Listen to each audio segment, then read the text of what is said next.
Big news coming in. This is early morning. Developments coming in. Gunfire heard in Pakistan's Peshawar. What exactly happened? Remember, India has been consistently intercepting Pakistan drones, whether it's Amritsar, whether it's Jammu Kashmir or more. However, this time also India ensuring that their military bases, their terror hideouts will be struck. But details coming in about early morning explosions now in Peshawar. Gunfire is being reported as well. What are your sources telling you, Shivani, considering you cover the defense sector so closely? There must be a complete panic. First, they did not expect that Bahawalpur, that Murid-ke are terror bases of Lashkar-e-Taiba and Jaish-e-Mohammed could be attacked by the Indian Armed Forces. And then we talk about now the military bases successfully that are being targeted because that Pakistan military is harming our innocent civilians. Tell us more about what are you picking up from on the ground, perhaps within the establishment and the forces there.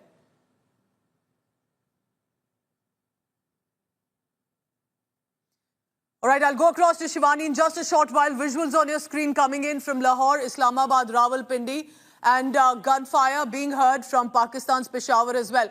Through the night, remember, as you're waking up this morning and trying to figure out what exactly happened, there's been a massive escalation. In many ways, a retaliation even now with a precise, calibrated response. Through the night, there were, remember, projectiles thrown toward Rajouri. Jammu region, there were attempts to target bases in Srinagar and Avantipura, to which India has now responded. And how? The Rawalpindi Air Force Base, Noor Khan Base, which is very close to the Pakistani military headquarters.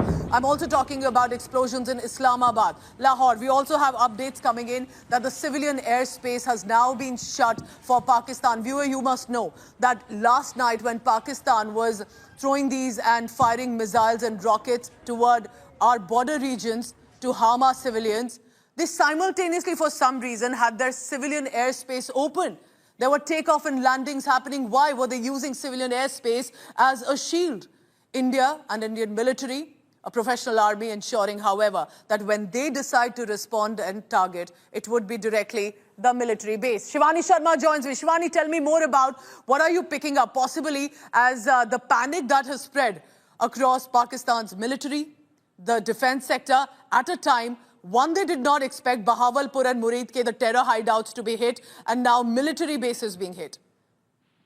Pooja, certainly there is panic inside Pakistan as they have been losing their installments, the defense installments, the air defense systems across different air bases in Lahore as well as Rawalpindi in Islamabad and two other air bases in Punjab province. So apart from that, the Indian forces have been giving a forceful response to them on the IB as well as LOC in the airspaces. If they are trying to misadventure towards Punjab, we've seen that multiple drones have been shot down in the western sector.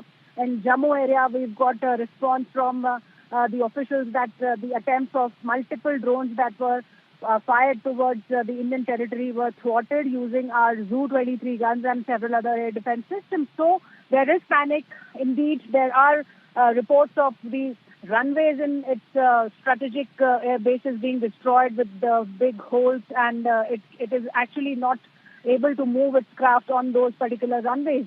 So there is a lot of damage that Indian forces have inflicted onto Pakistan, especially the military air bases, because India remains focused on the military targets there, because after Pakistan has been trying to target the civil areas in Jammu and Kashmir and other areas in Punjab and Rajasthan. So India is now fighting back, and India is not only thwarting the intrusion attempts but also giving it back to Pakistan by destroying its military assets across Pakistan.